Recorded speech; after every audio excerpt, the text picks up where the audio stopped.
First time kong dumaan dito. Yan kasi malalim. Hanging bridge po ito na dinadaanan namin ngayon. Yan o yung ilalim. First time kong dumaan dito.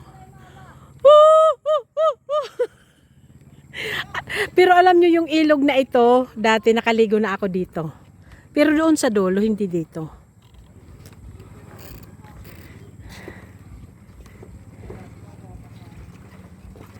Ay, gumagalaw-galaw.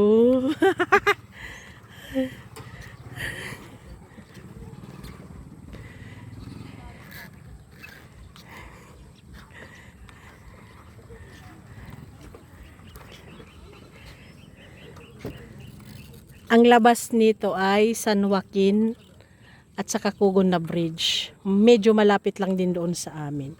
Tapos dito naman pagpapunta dito, ang labas nito ay Santa Elena, kung saan kami galing. Tapos sa Santa Elena din po ako nag-aral.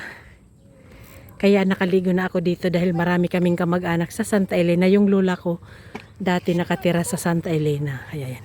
Tatawid na po ako. Malapit na.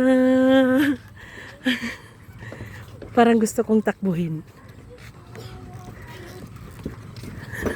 Tumatakbo. Yay! First time kong tumawid sa hanging bridge.